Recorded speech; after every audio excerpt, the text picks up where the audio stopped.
Boa noite. Um dos mais importantes cursos d'água do Brasil e da América do Sul, o Rio São Francisco. Ele passa por 5 estados e corta 521 municípios brasileiros.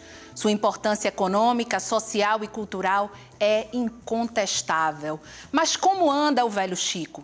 Transposição, contaminação pelos rejeitos da barragem de Brumadinho e até a possibilidade de ser instalada uma central nuclear.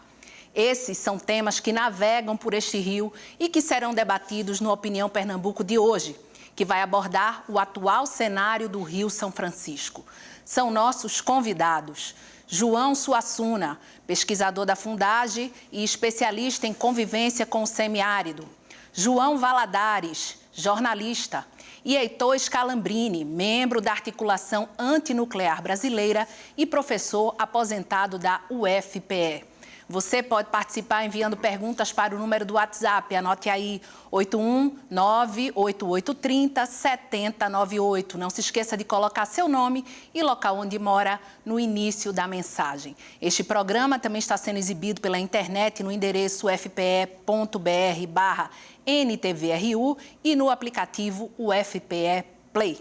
Boa noite, muito bem-vindos hoje aqui para falar do Velho Chico. E eu vou começar por João Valadares, que fez recentemente uma matéria que foi publicada na Folha de São Paulo, cujo título é o seguinte: Inaugurada às pressas por Temer e Lula, transposição do São Francisco já definha.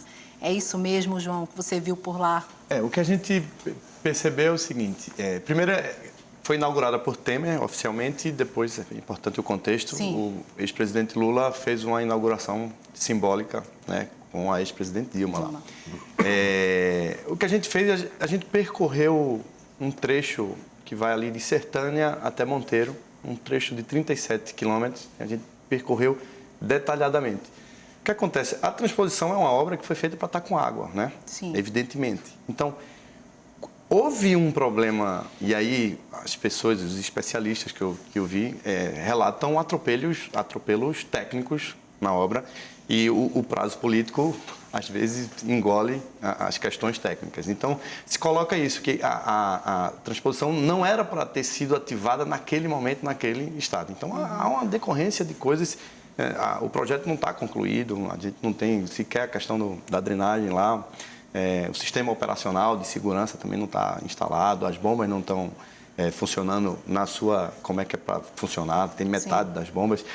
E a gente percebeu que quando a água baixou, naquela região, imagine que a temperatura é muito alta e ela oscila, De manhã, uma temperatura bastante elevada, e à noite cai. E isso fez com que o concreto dilatasse. Então, há espessuras de rachaduras com espessura de 1,5 centímetro, segundo um laudo técnico pedido pelo próprio Ministério Público Federal. E a situação é de abandono. É uma obra que hoje custa 12 bilhões o orçamento, e a gente tem uma situação de pleno abandono. Não tem água mais no canal desde fevereiro. Sim, já é um tempo. Desde fevereiro... A gente vai esmiuçar todos esses detalhes durante o programa para quem está em casa entendendo. Agora eu vou perguntar para o outro João. É uma obra muito esperada, uma obra que vem aí desde o Império, não é verdade, sendo falada, enfim. Mas quando concluída, a transposição vai matar a sede do sertanejo? É isso que a gente quer, enfim. Veja só, eu estou envolvido com essas questões tem 25 anos. Tenho mais de 90 artigos escritos sobre essas questões do São Francisco e eles estão circulando na internet. Eu aproveitei essa quantidade de informações que eu gerei durante 25 anos e publiquei um livro. Sim. E está aqui ele. Certo, vamos mostrar então. Transposição do São Francisco na perspectiva do Brasil Real. Esse livro foi lançado e o que tem aqui dentro, isso foi lançado há 10 anos atrás. O que tem aqui dentro está muito atualizado, está entendendo? Por quê? Eu centrei meus estudos nas limitações hídricas do São Francisco para atender às demandas do setentrional, que são enormes, está entendendo? E eu tenho tido índices enormes de acertos com esse livro. E eu, inclusive, eu trouxe esse exemplar para deixar aqui na produção de vocês. Muito obrigada. Depois vou querer a assinatura, a dedicatória. Porque o que ocorre é o seguinte, o Rio São Francisco é um rio de múltiplos usos. Sim. Tem uma área irrigável importante na sua bacia. E essa área irrigável hoje são 340 mil hectares. Já leva uma boa fatia da água do São Francisco. Tem um parque gerador de energia importantíssimo e a Chesf já não consegue hoje, com as águas do São Francisco, gerar a energia que é necessária para o Nordeste. Sim. Boa parte da energia já está vindo de fora. O sistema hidrelétrico brasileiro é interligado e essa energia está vindo de fora também. Tá? E tem o setentrional tem 26 milhões de pessoas. Né? E o projeto visa o abastecimento de 12 milhões. Não vão conseguir isso com o Rio São Francisco do jeito que está. Sim. Sobradinho, que foi uma represa construída no São Francisco para regularizar a vazão do submédio e do baixo São Francisco, Sobradinho, em 2017, chegou a 1% do seu volume útil, tá entendendo? Quase entra no volume morto, por falta d'água no rio. Sim. O que está acontecendo no oeste da Bahia é uma coisa impressionante. O oeste da Bahia é uma região de expansão da nossa fronteira agrícola. É lá que existe o aquífero Urucuia, Sim. que é um dos mais importantes aquíferos do São Francisco. O Urucuia, ele é responsável por mais da metade da vazão que chega em Sobradinho. Sim. E está acontecendo o seguinte, nos aquíferos há um fluxo de base no subsolo, um fluxo de água que corre desse freático, né, dessa água que está lá armazenada no subsolo, em direção à calha do rio. Com os usos continuados de uma irrigação pesada que está sendo feita em cima do aquífero Urucuia, com um pivô central, Sim. ele retira 2.600 metros cúbicos. O que é um pivô central? É um sistema de irrigação que consome uma enormidade de água. Certo. Ele retira do subsolo 2.600 metros cúbicos por hora. Os fluxos de base, eles acontecem a centímetros por dia. Então está acontecendo o seguinte, está interrompendo esses fluxos de base e foi por isso que em 2017 Sobradinho chegou a quase 1% do seu volume morto. Então veja, se não houver uma política de uso dessas águas de subsolo, né, nós vamos ter um problema sério para resolver. Vamos acabar de matar o Rio São Francisco.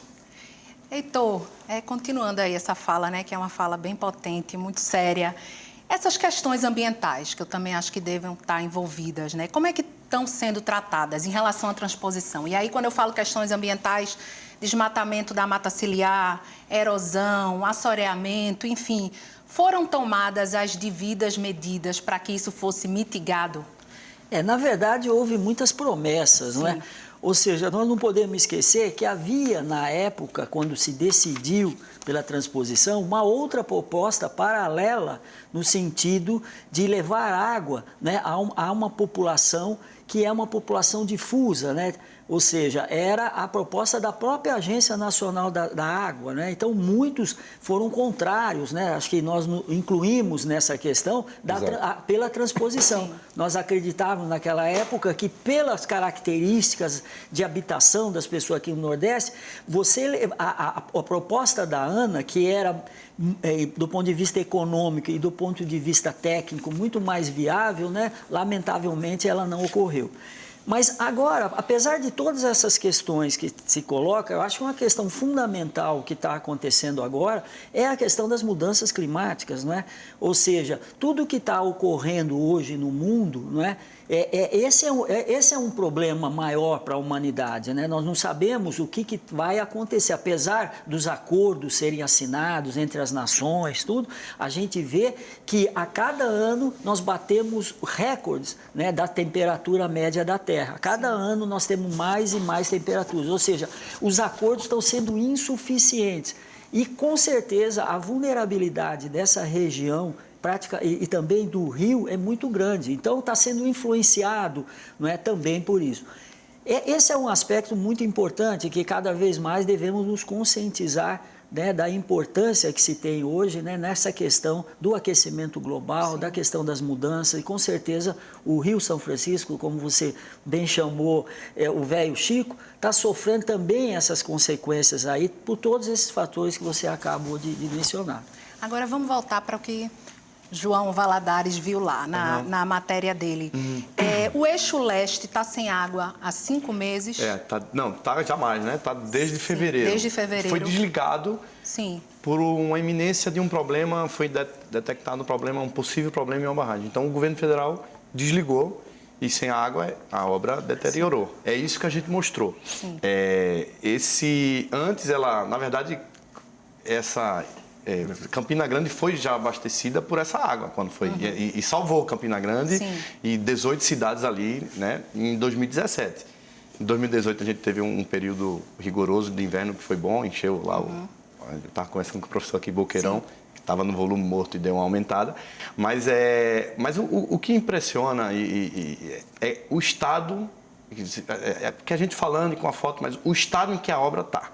Uma obra que foi inaugurada foi inaugurada em 2017. Muito recente. Você tem vegetação do meio do canal, você tem rachaduras, você tem, em alguns trechos ela tem uma manta, o professor pode falar melhor, uma manta de proteção impermeabilizadora, né? E alguns trechos a deterioração é tamanha que essa manta não existe mais. Então há o perigo de infiltração nessa borda e pode romper.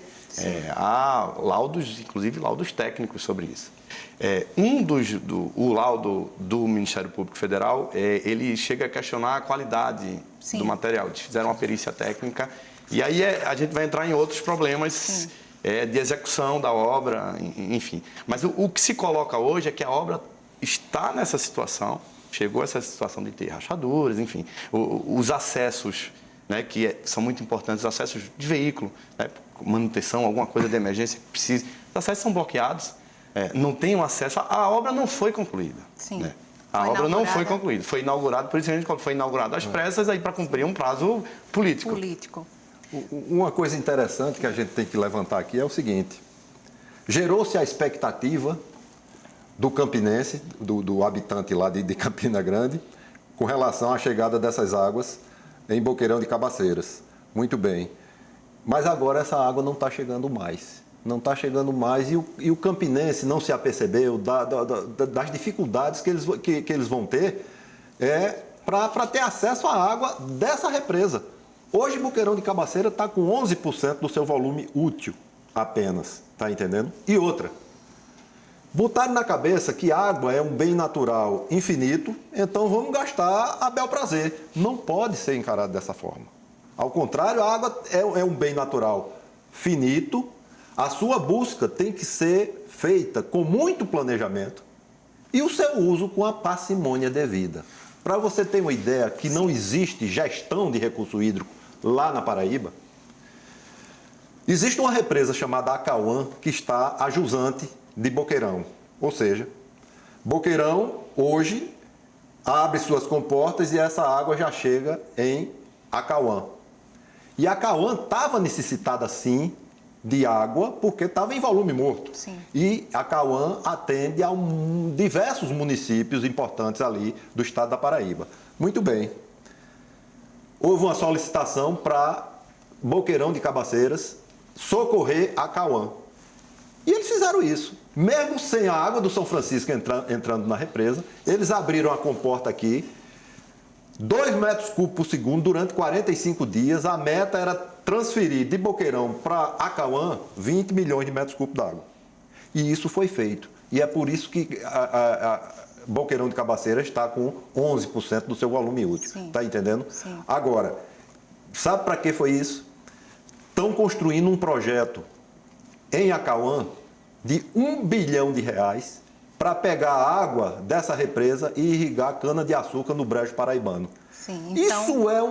Isso é uma doidice descabida. Não pode, rapaz. Tem que haver uma gestão eficiente para evitar isso. Porque isso é cobrir um santo e descobrir o outro. Vai acontecer o seguinte: daqui para dezembro, Boqueirão pode vir a entrar em volume morto de novo.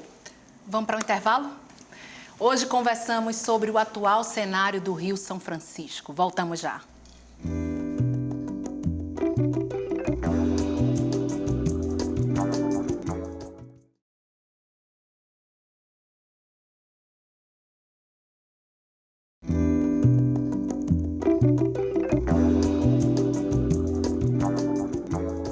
O Opinião Pernambuco de hoje conversa sobre o atual cenário do Rio São Francisco. Para participar deste debate, convidamos João Suassuna, pesquisador da Fundagem e especialista em convivência com o semiárido, João Valadares, jornalista, e Heitor Scalambrini, membro da Articulação Antinuclear Brasileira e professor aposentado da UFPE. Você pode participar enviando perguntas ou comentários para o número do WhatsApp. Anote aí, 81988307098. Não se esqueça de colocar seu nome e local onde mora no início da mensagem. Este programa também está sendo exibido pela internet no endereço ufpe.br/NTVRU e no aplicativo UFPE Play. Professor Heitor Scalambrini, vamos falar agora em privatização. No que é que uma possível privatização da Eletrobras e aí da Chesf, né, pode impactar no Rio São Francisco? Só um parênteses. Você sempre me apresenta como professor aposentado, né? Sim. Aposentado sim, inativo não, não é? Claro. Porque sempre tem um sentido pejorativo, não é? O inativo, né? Não, estamos aí na atividade, aí, lutando aí. Bem, a privatização na verdade, eu vou falar uma voz comum, não é? Seria a privatização do rio, na verdade, porque, como bem disse aqui o João Suassuna, o rio ele é de múltiplos usos. Você utiliza o rio para gerar energia, você utiliza o rio para abastecimento humano, você utiliza o rio para irrigação, para outras atividades econômicas, como a carnicecultura e tantas outras. Enfim, né, o rio a água do São Francisco é a coisa mais importante para o Nordeste brasileiro, sem dúvida alguma, né? Depois disso vem o sol, vem o vento, vem outras forças da natureza que podemos utilizá-las, não é bem utilizá-las, né? Então, sem dúvida, a privatização é uma das outras insanidades, né? A Chesf, né, e o sistema elétrico brasileiro, quando a gente fala, né, da Eletrobras, ele é o maior, do ponto de vista elétrico, ela é a maior empresa da América Latina, não é? Ele tem do ponto de vista das redes de transmissão, metade da rede de transmissão que existe no país da Eletrobras, né? São mais de 60 mil quilômetros de fiação, né? São mais de 233 unidades de geração, lembrando de Furnas, falando aqui da Chesf, de outras geradoras. Enfim, é um sistema grandioso, né? Aqui para o Nordeste, no caso da Chesf, né, ela atende mais de 80% da energia consumida pelos mais de 500 municípios, né, que é abrangidos aí. Enfim, é algo que é muito difícil. Tem coisas no nosso país que a gente não deve privatizar, absolutamente. É uma questão estratégica, uma questão de segurança, é uma questão até de brasilidade, podemos dizer assim, não é? Há uma voz corrente também, né, de alguns setores que fala privatizar seria acabar com a corrupção, né? Quer dizer que o setor privado é melhor do que o setor público, não é? Na verdade, isso não acontece, porque quando se fala em corrupção, nós sempre temos que entender que existe o corrupto e o corruptor. O corruptor e quem se corrompe, né? E a gente tem visto aí várias empresas envolvidas nessa questão. Então, isso não é... Então, a questão da privatização, em primeiro momento, o que vai ocasionar, isso é um exemplo para as outras unidades, é o desemprego, né? Vários funcionários da Chesf vão ser demitidos. No outro momento, também, paralelo a isso, é o aumento das tarifas, né? Quase todas as empresas distribuidoras, no caso, e outras geradoras que foram privatizadas, essa é uma consequência natural da privatização, aumento nas tarifas e demissão dos seus funcionários, né? Então, esses são alguns dos aspectos, né, que a privatização do sistema elétrico brasileiro, né, no caso, e particularmente da Chesf, vai trazer. Um outro aspecto que a gente tem que levar em conta é que privatizar a empresa, não é? A gente tem que ver que a energia que é gerada pelo rio, ela é muito mais do que uma mercadoria. Ela não pode ser considerada como um pacote de bolacha que você vai no supermercado e compra. A energia, ela é sinônimo de desenvolvimento, de prosperidade, desenvolvimento para a maioria, né? Porque essa discussão de desenvolvimento é um outro tema. Mas ela leva em conta, né, outros fatores. E a Chess tem uma importância também na região, a questão cultural, claro, né, de incentivadora. Então, ela tem múltiplos aspectos aí que ela, lamentavelmente, se isso for para frente, que eu espero que não, né, vai trazer enormes reflexos para o Nordeste, para o nordestino. João Valadares, Oi. Vamos falar também de orçamento, né? A obra começou com 4,5 bilhões e saltou para 12 bilhões Isso. Né, de reais. Quando você foi, em 2012, quando você era do Correio, você também falou no que você chamou explosão do custo da transposição. O que foi que aconteceu? Isso, tem muita coisa aí nesse meio. Eu acho que eu publiquei uma matéria em 2012 no Correio Brasiliense, dizendo o seguinte: em 2012, passados 5 anos, eu acho que foi de 4,6 bi para 8,18 bilhões. Né? Então, a gente tinha uma explosão aí de 78%. O que aconteceu é o seguinte: havia um desejo do ex-presidente Lula de que, pelo menos, o eixo leste ele fosse inaugurado até 2010, ele queria inaugurar como ex-presidente da República. Alguns projetos foram feitos, e aí são inúmeros projetos, né? Você tem vários... foram feitos realmente e geralmente os projetos são muito genéricos, né? E aí as empreiteiras, quando começou-se a executar as obras, foram pressionando o governo para se assinar os contratos aditivos. Isso acontece, mas imagine que em alguns lotes as empreiteiras queriam um aumento de até 60%. A gente tem um teto legal, se eu não me engano, é 25%. E o governo Lula decidiu manter o teto. Na verdade, aí já é o governo Dilma, né? Porque Fernando Bezerra, inclusive, era o ministro da Integração Nacional. Decidiu manter o teto, mas aí eles usaram um mecanismo na legislação que é um aditivo supressivo. Você diminui as obrigações contratuais, né? Assim, eu não posso te dar mais de 25%, mas eu posso dizer que você ia fazer isso, agora você faz metade disso. E, além de suprimir obrigações contratuais, eles conseguiram os aditivos de 25%. Então, é tipo um jeitinho para ganhar mais e fazer menos. Se você imagine que em 2011 a transposição praticamente parou. A gente não teve um avanço, se eu não me engano, um avanço de 5%.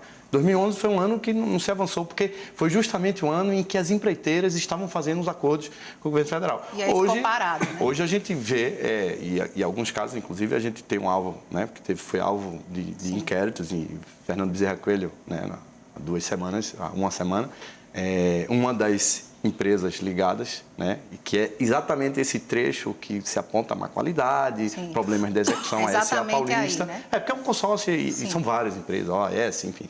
A SA Paulista, que está apontada pela Polícia Federal, né, como um envolvimento com o Fernando Bezerra Coelho em repasse de verbas, enfim, irregulares, está nesse trecho. Mas aí você imagina no montante geral da obra. Hoje a gente tem uma obra que é 12 bilhões de reais. Então, há atropelos, evidentemente, e assim, a gente sabe que existe uma obra, a maior obra hídrica do Brasil. E foi basicamente isso que eu consegui apurar na época. Né? E aí tem outros desdobramentos também. Agora, João Suassuna, uma obra que saiu de novo, né, de 4,5 bi para 12 bilhões. Será que não existiriam outras soluções? Aí essa pergunta é bem... Será que tinha que ser mesmo a transposição? Veja só uma coisa. Essa sua pergunta, quem respondeu foi o próprio governo federal com a ANA. Em agosto de 2004, a SBPC, Sociedade Brasileira para o Progresso da Ciência, promoveu uma reunião aqui no Recife, na qual reuniu 40 dos principais expoentes da hidrologia nacional. Foi uma reunião até internacional, porque veio muita gente da Europa mostrar as suas experiências aqui para a gente, de transposições de bacias lá. E os técnicos da SBPC, nessa reunião, foram atrás dos problemas do São Francisco, nas suas minúcias. Foram atrás dos volumes, da questão das degradações, etc. E os técnicos da SBPC, nessa reunião, identificaram limitações do São Francisco para atender, com seus volumes, as demandas hídricas do Nordeste. E fizeram uma proposta. Disseram, olha, o São Francisco não dá para atender essas demandas de um projeto dessa envergadura. E a gente tem que partir para a seguinte proposta. A gente tem que ir atrás das águas interiores do Nordeste primeiro. As águas dos açudes. Nós temos 70 mil represas no Nordeste, né? Então, vamos montar uma infraestrutura hídrica no setentrional e ela tem que partir de jusante para montante, ou seja, do setentrional em direção à bacia exportadora de água, que é a bacia do São Francisco. Depois dessa infraestrutura pronta, se faria uma avaliação de necessidades, aí sim, se iria buscar ou não a água do São Francisco. Então, em 2004, o abastecimento principal do Nordeste seria com as águas interiores. E as águas do São Francisco, em 2004, eram vistas como um abastecimento complementar. Sim. Isso em 2004. Muito bem. Isso consta até em relatórios. E eu tenho esse relatório. E que era um caminho viável, que não era pela transposição. Isso. Em 2006, a ANA, baseada nessas sugestões da SBPC, elaborou o Atlas Nordeste de Abastecimento Urbano de Água. Que projeto foi esse? Foi um projeto que a ANA caiu em campo e começou a identificar fontes interessantes em cada um dos estados do Nordeste que poderiam fornecer volumes e atender o abastecimento do povo. Sim. Então havia uma condição de não precisar da transposição. E agora, pasme. Sim. Pasme. Em 2006, a transposição de São Francisco custava 6,6 bilhões de reais e a meta era atender 12 milhões de pessoas. Sim. O Atlas Nordeste custava metade, 3,3 bilhões de reais, e iria atender um universo de 34 milhões de pessoas em municípios até 5 mil habitantes. Sim. Quando chegou a oportunidade de você pegar essas propostas e apresentar ao PAC para financiamento, venceu a proposta mais cara. Claro. Porque E a gente lamenta e lamenta muito, porque foram atrás de uma proposta em que o Rio São Francisco não tinha a menor condição de fornecer seus volumes. E a questão da central nuclear, professor Scalambrini? Eu acho professor ativo Scalambrini. Eu acho que esse exemplo da transposição é um bom exemplo para que a gente possa dizer uma coisa aqui que eu considero importante. Não é? Primeiro, a questão a discussão da central, ela não deve se dar só do lado técnico-científico, porque as decisões que são tomadas, elas não são decisões técnicas. Aí está um bom exemplo, né? Hein, João? É um bom exemplo aí. Havia na tecnicidade, nos estudos, mostrava um outro lado, mas a decisão política é o que prevaleceu. É o que está acontecendo com a questão de construir usinas nucleares no nosso país. O Brasil não precisa da energia elétrica gerada pelas usinas nucleares. Aqui no sertão de Pernambuco. Não, no Brasil, de uma maneira geral, ele não precisa. Né? Nós temos outras fontes de energia. Se fala muito que a energia nuclear é uma energia firme, garantida 24 horas sobre 24 horas, o que não é a energia solar, a energia eólica, que tem o seu ciclo. Mas isso é plenamente resolvível com a questão quando você faz o mixing, quando você faz que uma fonte de energia complementa a outra, são sistemas híbridos. Isso é tecnicamente possível fazer, então isso não é a desculpa. A outra desculpa é que é importante, porque aquele blá blá blá de sempre vai gerar emprego e renda para a região. Enfim, a questão de construir usinas nucleares, nessa planificação que está se fazendo, construir mais 6 usinas até 2050, ou seja, temos 9 usinas, Angra 1, Angra 2 já em funcionamento, terminar Angra 3 que está pela metade, mais 6 usinas aqui no Nordeste brasileiro, particularmente em Itacuruba, é uma grande insanidade. Inclusive pelo fato, né, de outros aspectos que envolvem uma usina nuclear. Uma coisa que é um absurdo também, dentro dos absurdos apontados pelo João, do ponto de vista dessas decisões, é o que afirmam os defensores dessa usina, que não existe risco, não existe nenhuma obra de engenharia que tem risco zero. Fukushima foi o grande exemplo. Num país tecnologicamente do tamanho que é o Japão no mundo, você teve um maremoto, você teve um terremoto que gerou um tsunami que acabou com a usina de força da própria usina, que deixou de funcionar o sistema de bombeamento de refrigeração e 3 reatores se derreteram e lançando uma quantidade enorme. Quer dizer, há muitas pessoas que se acham deuses, que se acham que podem controlar a natureza, mas não é. Então, risco existe. E você imagina que na beira do Rio São Francisco você tem um vazamento ali. Porque o vazamento não se dá só na água, ele se dá no ar, se dá na terra, dependendo das condições atmosféricas.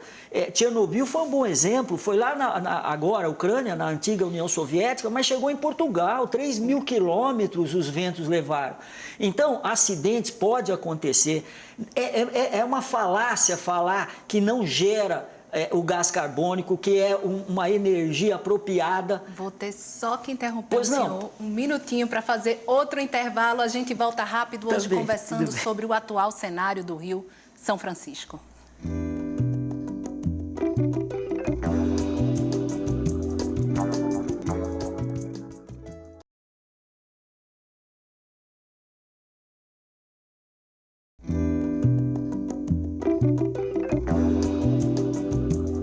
Estamos de volta com nossa conversa sobre o atual cenário do Rio São Francisco, que entra agora no seu terceiro e último bloco. São nossos convidados João Suassuna, pesquisador da Fundage e especialista em convivência com o semiárido, João Valadares, jornalista, e Heitor Scalambrini, membro da Articulação Antinuclear Brasileira e professor aposentado da UFPE.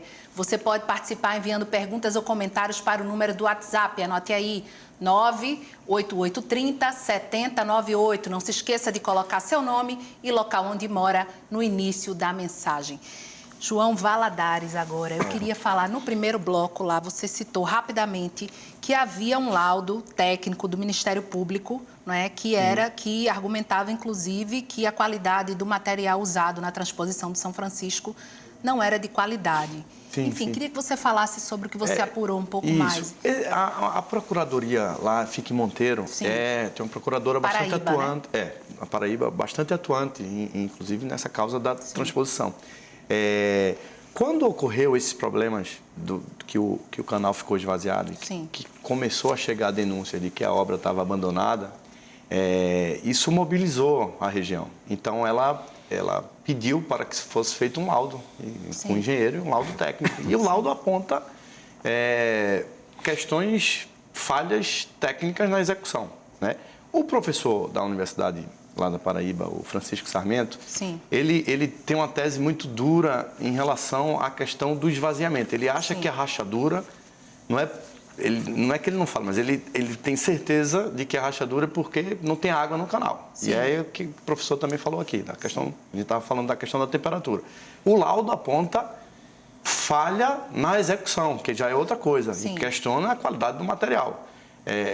A gente pode pensar as notícias que chegam e que é plenamente possível que isso tenha ocorrido, mas ele analisou lá, ele disse que há questionamentos em relação à execução do material empregado, enfim. Vai bem complicado. Ter que ser refeito. Não, isso o governo federal já disse.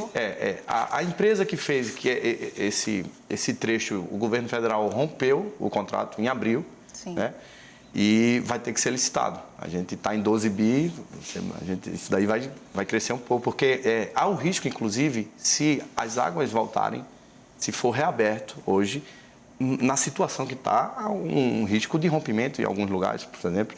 Há uma infiltração da água ali no terreno e pode romper, já rompeu, inclusive em alguns pontos, inclusive aqui em Pernambuco. Custódia, a gente tem alguns pontos. E é isso importante. Outra questão importante, que também é uma questão lá do Ministério Público Federal, é a cobrança de contrapartidas dos municípios, do governo do Estado. Porque não é só ter a obra, a gente precisa de um conjunto de coisas. Se fala, o professor falou, importante é a nascente lá. Quem é o fornecedor disso? A nascente do São Francisco. O que foi feito lá? O Rio Paraíba, que recebe essas águas, é importante que se faça uma revitalização. Questão do esgotamento sanitário. A gente tem na bacia do Rio Paraíba vários municípios e que não tem contrapartida. As prefeituras não entraram com o sistema de esgotamento sanitário. Né? E isso é preciso cobrar. A questão das comunidades que estão na proximidade do canal, que até hoje não tem projeto para receber água. Né? Que tem uma determinação de que eu acho que num raio de 5 quilômetros você pode ter um sistema de irrigação. Isso nunca foi feito. Essas pessoas foram deslocadas das suas áreas, que produziam, que tinham irrigação. E hoje eu estive lá na comunidade Lafayette, lá na Paraíba, as pessoas não produziam, foram jogadas num lugar lá e o canal, mesmo quando estava cheio, não chegava. Né? E agora, assim, está lá. E essas questões precisam ser Então, as ser pessoas respondidas. continuam sem água e sem água de Sem qualidade. água. Há um entendimento, às vezes, enviesado da transposição. A transposição não é só para chegar lá. A transposição mexe com grandes abastecimentos. Claro, então, assim, né? Essa água que chega em Campina, que vai, por exemplo, para 18 municípios, enfim, abastecimento em larga escala. Sim. Mas dentro desse projeto há pequenos projetinhos para irrigar comunidades, né? Claro, que está ali no raio do canal. Agricultura familiar, enfim, isso. né? E isso é preciso a cobrança. Claro. Em abril de 2019, agora, a Fundage trouxe o dado que o Rio São Francisco está contaminado com metais pesados, graças aos rejeitos da barragem de Brumadinho. Certo? A gente fez, inclusive, Estela Mares fez um programa em abril justamente falando disso. Dele, exatamente. Então, eu quero saber, alguma providência foi tomada? Mudou alguma coisa no quadro? Já está impactando a economia local? Veja só uma coisa. A gente teve aqui no programa o Neison, que é o pesquisador da Fundação, que tocou esse projeto de forma brilhante. Né? É um projeto que você, através da análise de imagens de satélite, você pode acompanhar, através de reflectância, né? do material que foi oriundo de Brumadinho, você pode acompanhar isso aí através do Rio Paraopeba. Sim. E a conclusão chegada na ocasião é que esse material, esse rejeito tóxico, já havia chegado na represa de Três Marias, que está lá na bacia do São Francisco, né? Na calha do São Francisco, inclusive. Muito bem. Mas houve um dado dos ambientalistas lá do estado de Minas, de que, uma vez chegando na represa de Três Marias, esse material iria ser depositado no fundo da represa. Sim. E que não haveria problema nenhum, ele ia ficar depositado lá e tal. Não é bem assim. Sim. O inverno, a quadra chuvosa de 2019, no Alto São Francisco, foi bem generosa. Sim. Três Marias alcançou 70% do seu volume total. Isso, 80% do seu volume total. Isso deu uma coluna d'água de 70 metros. De se imaginar que um rejeito chegando num local onde tem uma coluna d'água de 70 metros, ela fica ali enjazigada e tal, e sem problema, iria morrer ali. Sim. Mas não é bem assim. Hoje, Três Marias já está com 60% do seu volume. Em 2017, estava com 2% apenas. Sim. Então, veja, uma represa do porte de Três Marias, que tem 20 bilhões de metros cúbicos d'água, quando ela está seca e chega a quadra chuvosa, essas águas desses rios que vêm com muito volume entram nessa represa e esse material fica rolando assim. Sim. E ela vai encher e vai escoar e vai entrar na calha do São Francisco, com certeza. Ou seja, os metais pesados Os metais pesados aí, né? chegam lá. E isso foi motivo de eu ter dito na hora, a gente precisa avaliar isso no dia a dia. Sim. E essa coisa morreu por aí, porque imaginou-se que essa altura dessa coluna d'água de Três Marias iria segurar a coisa lá ali. Embaixo. E ninguém mais fala dessas questões. Deveria estar se falando, né?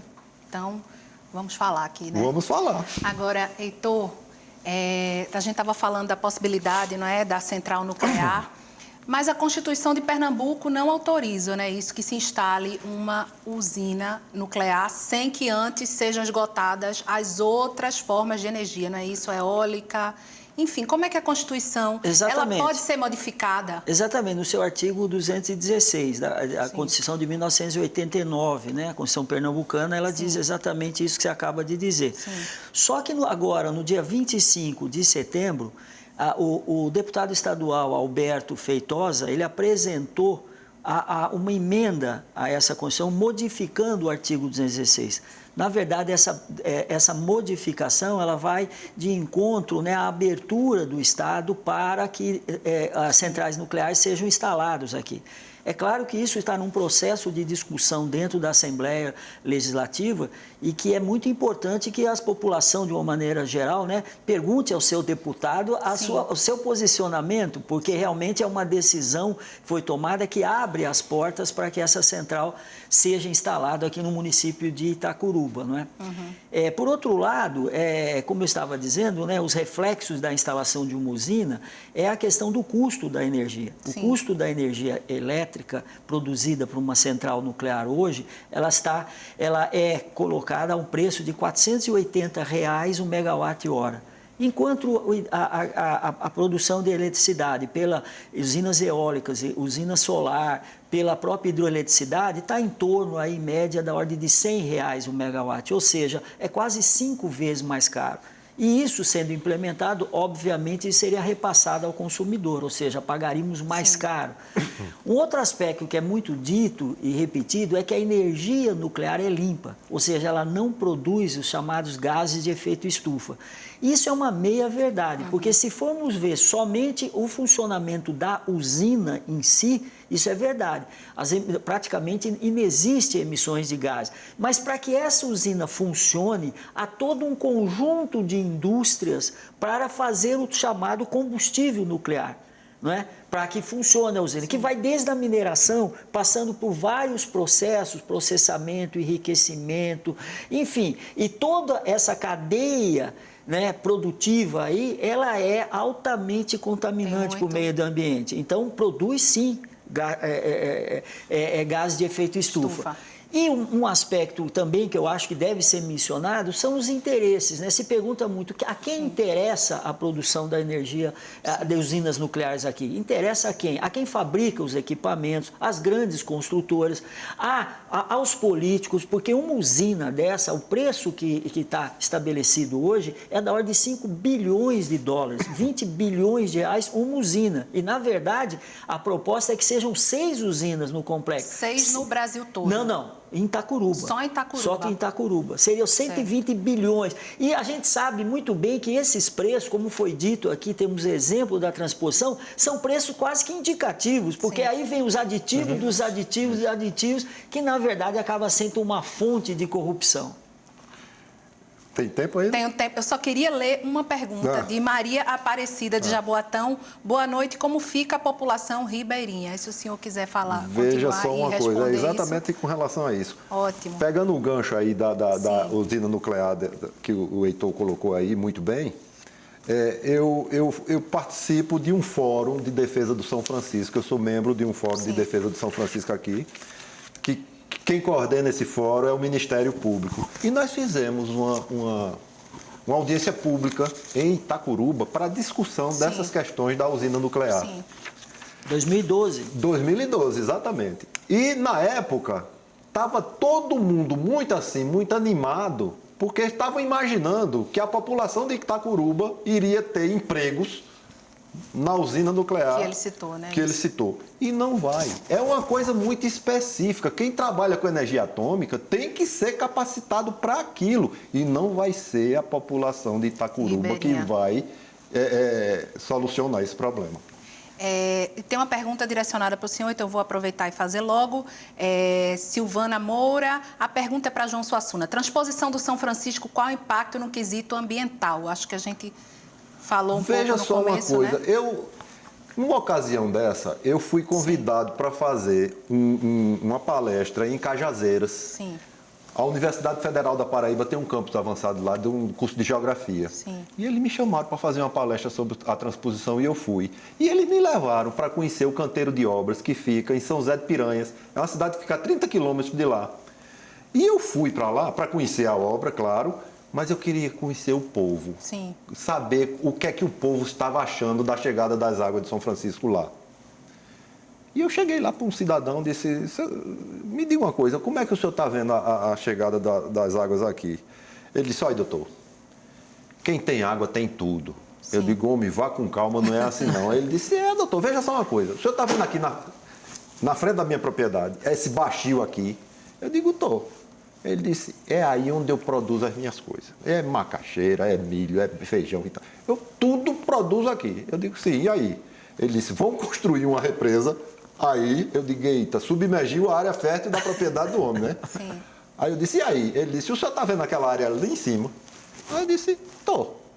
Ele disse, ganhei um dinheiro, fui indenizado, vou comprar um sistema de irrigação. Tudo que eu produzi aqui, eu vou produzir lá em cima irrigado. Sim. Eu digo, homem, não é desse jeito não. Sabe o que é que vai acontecer com esse cidadão? Sim. Ele investiu num conjunto de irrigação que não é barato, e vai tentar produzir numa região, eu bati o olho assim no solo da propriedade do homem, um solo litólico, presença de pedra, Sim.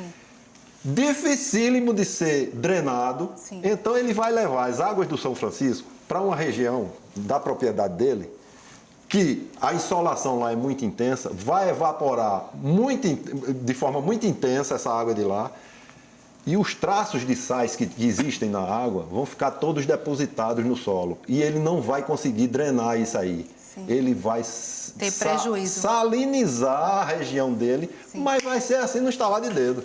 Agora, a gente tem quanto tempo, Braulio, para encerrar o programa? A gente tem 2 minutos. Será que nesse tempo a gente consegue fazer as considerações finais sobre o que foi dito aqui? Central nuclear, transposição... Em 30 segundos. Eu vejo toda essa situação que foi Sim. exposta aqui, ela como uma questão da importância de cada vez mais o cidadão se interessar por certas questões e não se limitar a uma questão do seu deputado, do seu político, mas se interessar, se informar mais. E aí a importância que tem programas como esse, né, que não aparecem nas outras mídias aqui de Pernambuco, né, nas mídias corporativas, as grandes mídias, né? Ou seja, isso é muito importante, as pessoas se interessarem pelo que está acontecendo no seu país, na sua região, na sua cidade. Então é muito importante, porque o rio é muito importante para nós todos aqui nordestinos. 1 minuto para os dois. João Valadares e João Suassuna. Reiterando o que o Sim. professor fala, assim, amplificar o debate é sempre importante em qualquer tema, e esse é um tema, né, que é importante, não é que se queira ou não fazer, você precisa primeiro discutir com as pessoas. E a questão da usina, a questão da transposição, enfim, é amplificar o debate e eu acho que a gente tem um papel importante nisso enquanto jornalista. A vontade política não pode estar acima das possibilidades técnicas de se promover o desenvolvimento da região. Sob pena de acontecer isso que está acontecendo com o Rio São Francisco. Investiram 12 bilhões num rio que hoje não tem água sequer para gerar a energia do Nordeste. Muito obrigada pela participação dos 3 aqui hoje conosco. Muito obrigada pela sua audiência e até o nosso próximo encontro.